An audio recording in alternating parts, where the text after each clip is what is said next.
যারা যারা চাকরি রিলেটেড গুরুত্বপূর্ণ আপডেট ভিডিওটি দেখার জন্য ক্লিক করেছেন, ভিডিওটি দেখতে লাইক দিয়ে কন্টিনিউ করা অনুরোধ জানাচ্ছি। আসসালামু আলাইকুম বন্ধুরা, বরাবরের মতো আবারও দুর্দান্ত একটি আপডেট নিউজ নিয়ে আপনাদের মাঝে হাজির হচ্ছি। আজকের আপডেট ভিডিওটি অনেক গুরুত্বপূর্ণ। আজকের এই ভিডিওটির মাধ্যমে জানতে পারবেন মহার্ঘ ভাতার গেজেট কবে হতে পারে, সমালোচনার মুখে কি মহার্ঘ ভাতা বিলম্বিত হচ্ছে, মহার্ঘ ভাতা কি পেনশনারদেরও বাড়বে, মহার্ঘ ভাতা কি শতকরা হারে বাড়বে, এবার কি মহার্ঘ ভাতা ব্যতিক্রম হবে। আজকের এই ভিডিওটির মাধ্যমে এই সকল প্রশ্নের উত্তর পেয়ে যাবেন। এই জন্য অবশ্যই ভিডিওটি প্রথম থেকে শেষ অবধি দেখার চেষ্টা করবেন। তাহলে চলুন মূল ভিডিওটি শুরু করা যাক।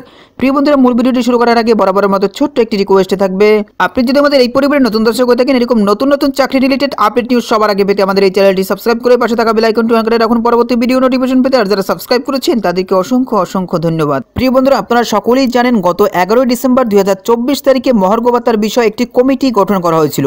আজ জনপ্রশাসনের জ্যেষ্ঠ সচিব মোখলেছুর রহমান এবং কমিটির সদস্য হিসাবে সাংবাদিকদের প্রশ্নের উত্তরে তিনি অবগত করেছেন যে মহার্ঘ ভাতার বিষয়ে দুটি মিটিং ইতিমধ্যে হয়েছে।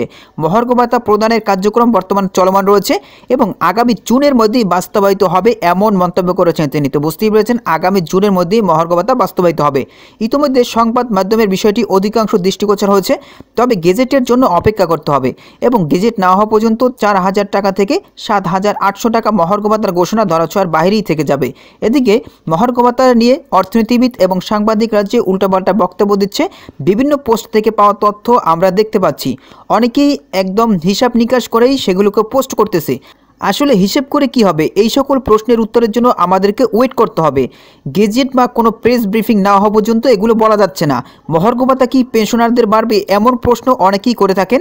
সচিব মহোদয়ের বক্তব্য বিশ্লেষণ করে বোঝা যাচ্ছে যে এবারে মহার্ঘ ভাতা অন্য সময়ের থেকে আলাদা হবে এবং সচিব মহোদয় 3টি পয়েন্ট উল্লেখ করেছেন।